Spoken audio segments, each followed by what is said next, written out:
Salve a tutti. È un piacere per me presentare il mio amico Bolstad, che è il direttore generale della nostra associazione norvegese. Dico nostra perché fa parte di APM da molti anni, è una delle associazioni più importanti. Oggi presenterà i risultati del più importante rapporto sullo stato dell'arte delle risorse umane che viene fatto in tutto il mondo. È il rapporto che il professor Dave Ulrich fa periodicamente da una ventina d'anni, insieme ovviamente all'Università del Michigan. Per l'Europa APM ha collaborato a questo rapporto. Mi fa piacere ricordare che anche IDP ha partecipato a questo rapporto e vi saranno presentati i risultati che riguardano lo stato dell'arte in Europa. Il focus è essenzialmente sul contributo che la funzione risorse umane può dare ai risultati nel tempo dell'azienda. Grazie. Evan, the floor is yours. Thank you very much. I'm going to present this survey in 18 minutes and 41 seconds. That's a challenge. And I started to make a presentation out of this. I started with approximately 3 hours. I made it. I have prepared a slide pack for your association, which will be made available for you. And my colleagues call it the slide pack from hell. So for those of you who are nerds and want to dig into this, a slide pack will be made available. Is that okay? Yes. Thank you. Thank you very much. This is not a good year to be a hotel owner in Istanbul. Is it their blame that hotel is running badly this year? No, it's not. If we look upon what's happening around us, approximately in average for companies, 50% of the result, we cannot be blamed for it. It's about weather, it's about terrorism, it's about external factors. Think about that, 50% is not our blame. 30%, that's marketing, sales, technology, and that kind of stuff. And the remaining 20% is about people. So 40% of what we in fact can influence, that's about people. So it's not about supporting business. HR is the business. That's hotels. What about planes? What would you say is the value of a plane? Who is benefiting from a plane? What do you think? Who is benefiting from a plane?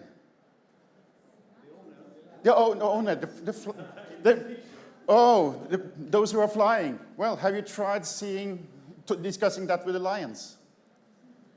You see, it's totally dependent on who we ask what they will say about value. If we ask the pilot, he will say it's a nice job. If we ask the passengers, they will say it's about transportation. If we ask the owners, it's about producing value, company value. It's all about who we are asking. And that's also the thing about HR. If we ask the Lions here, it's about shade. It's about shade.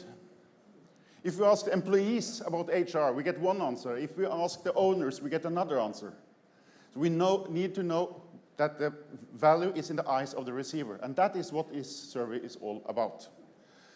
And if we are going into an EAPM context here, we can say that HR, it's all about business outcomes. We are there in order to produce HR outcomes. We have a survey conducted together with Boston Consulting Group, which focus on activities, and this is basically about competences. Those competencies which are driving performance. Hopefully, it will end up with a business outcome. Okay? I would also add that HR is not all about HR department. most of the HR, many say, is conducted by the line managers. Do not ever forget that. So this is more or less tick the box PowerPoint. Global participation, small, medium, large firms, good mix of industries, 360 methodology, that is important. So this is not self-reporting from HR. We have got answers from all around us. What produces value to you? And that is very much important, and we'll see that there are substantial differences on this. If we go into competencies, we can say that there are some competencies of each individual. And there, we have all done kind of stuff. We have taken our education, we have had different jobs, etc. Together, this is creates the basis of the perceived outcome of performance from HR professionals. Then we tend to gather all these competencies, gather into some kind of HR department. And then suddenly we are on an HR department level. And we do a lot of stuff. So together, the overall competency level in the HR department, which is a sum of the competencies of the individuals, that ends up with perceived performance of the HR department. And I'm going briefly through the differences between these competencies, and I will focus a lot on the perceived outcomes. This is a study which has been conducted many years. This is the first model, very classical model. It's about business knowledge, change, and HR delivery. Wow! At that time, this was the wow factor. And then it has become more and more and more complex. I think that is about getting knowledge. This is a model which came some years ago from a prior study. And what I would like to focus on here is those two axes. It's about people and it's about business. And one of the outcomes of this survey was that we are extremely people-centric within HR. It said that HR professionals, they should have a minor in people, but they need a major in business, was said. You agree upon that? A lot of people start with HR because they are so fond of people. And they are fond of hamsters and dogs. People also need to be fond of business. We need that knowledge, and this was one of the outcomes. And those who were most successful and perceived to give the best performance, they were excellent on business issues. This is the one prior to this one. And this little model here had something called credible activist in the center. HR with attitude, it said. We need to be credible. We need to know our stuff. But we cannot sit in a corner like this, knowing and knowing and knowing. We need to get out on the floor and fight for it. We need to be activists. Credible activists. And those two must come together. I'll return to that one. And we had organizational competencies, and we had focused more and more on context. And that has developed further this year. And this is the model. And I know this is like a nerd saying, this is the model. It's beautiful, isn't it? It's like a child. It consists of three main areas. These are the core competencies. Those are the most important. And there are enablers. There are organizational enablers, and there are delivery enablers. And I will focus on the core competencies. First of all, it's about strategic positioner. It's about this direction. We are going this direction. And in order to have knowledge to become a strategic positioner, you need to have a substantial competency in looking outside in. You need to know what's happening around you. You need to know the business strategy. You must be able to transform business strategy and the knowledge of the competitive environment and what you in an excellent way talked about earlier, for instance, when on disruption. If you do not understand that picture, you have a problem, because then you set full speed in the wrong direction. Especially for external people, owners and investors and so on, strategic positioner is extremely important. But you need an engine, and the engine is the credible activist. The one we had in the center some minutes ago, it has ended up here. That is the engine of the whole organization. That's the engine. And of course, a credible activist is most of all important internally. So while strategic positioner is important competency externally, internally, credible activist is the most important. And then we have this one in the middle. It's called Paradox Navigator. It's about zooming in, zooming out. It's about short time, long time. It's about internal, it's about external. We need to switch all the time. And in order to bring these competencies together, Paradox Navigator is the glue. And I will not dig into these ones, but Culture and Change Champion is about making change happen and make it stick and spread. This is about talent and it's about performance. This is about financial and non-financial rewards. Technology and social media, it's about analytics, giving data into the organization, and it's about compliance. We need all these competencies, but some are more important than others, and they must dance together. They must dance together. And we could analyze each one of these competencies and say, this one is important, and this one is important, and this one is important. But if we analyze this and see what happens when they dance together, we see that the single most important individual competency, that is the credible activist. That is what makes all the other competencies come into play. If you sit and know this and know that and know this and know that, and you are not an activist and you're not credible, it doesn't have any effect. So we need to be credible activists, and we see that the core competencies are very high on this table. Value to stakeholders. And remember the lions. Remember the pilots. Remember the owners. Remember the passengers. External customers, investors, owners, communities, regulators, line managers, and employees. Those are the most important stakeholders. And if we dig into the individual competencies, we see that the professional competencies are 50 plus to most of these ones.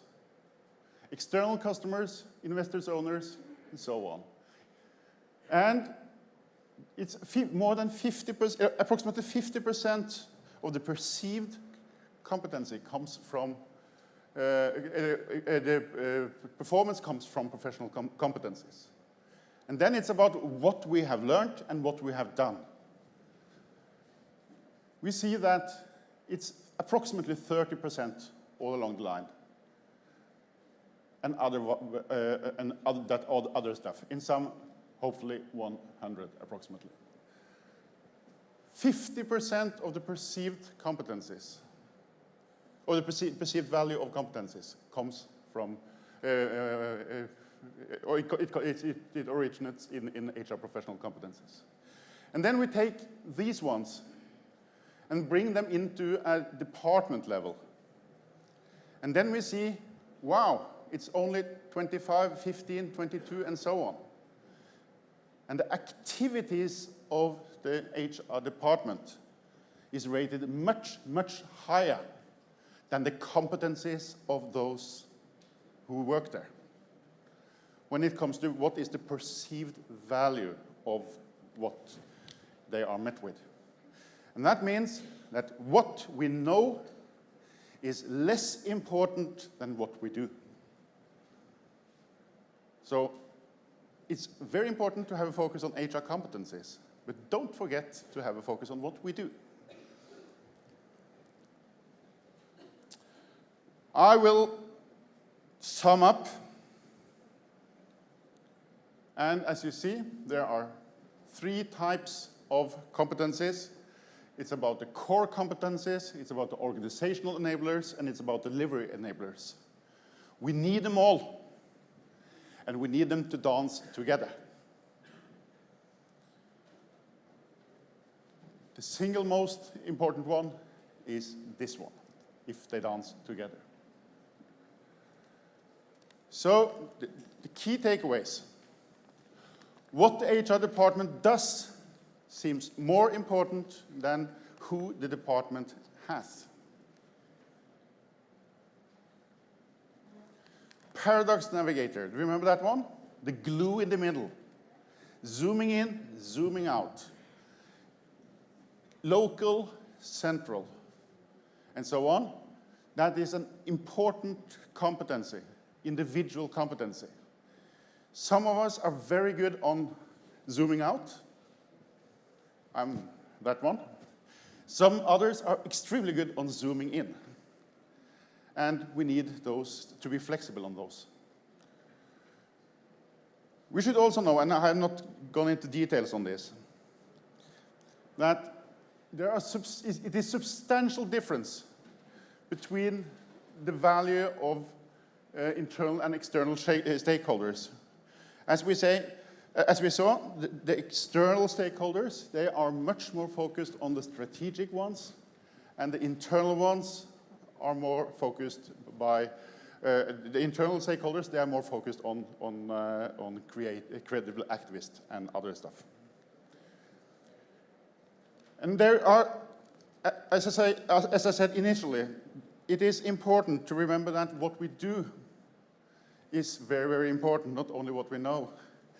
And the core activities we do as HR professionals, among those, information management and integrated HR activities are the most important. What do we mean about integrated HR activities? It's basically about consistency. It's about all those problems we have around us. How can we create a systematic approach to those and make internal consistencies in our own organization, in our own policies? How can we make sure that we always know where we are and where we should go? External consistency. It's about lining up, and that is highly important. When it comes to the information management, it's more about gathering the right data, bringing them into the organization, and make sure that they are put into action. There are almost no differences from continent to continent. And as I said, this survey has been conducted in all continents. 2,500, I think, in Europe. Also a lot of respondents in Italy. And looking around me, which gender do you think is the dominant one within HR? I saw some old pictures from the first HR conference in HR Norway a lot of years ago. It was about Mr., Mr., Mr., Mr., and Mrs. She was serving coffee. If I go to our conferences today, there are women all around me. And this is also the case all over the world. 2/3 of the respondents of the last survey were women. 2/3. And it has been increasing and increasing and increasing year after year after year. So the femalization of HR is continuing. Key takeaways. Remember individual competencies. Remember HR department competencies. It's about what we do, not necessarily what we know. But in order to do the right stuff, we need to know a lot of stuff. Thank you very much. 9 seconds before time. non ne amo che bacia fuori, naga come questi a casa per comandare un servitore. Non mandare che notte ole, naga giù mandato io, oggi penso le parole. Non ne amo che bacia fuori, naga come questi a casa per comandare un servitore. Non mandare che notte ole, naga giù mandato io, oggi penso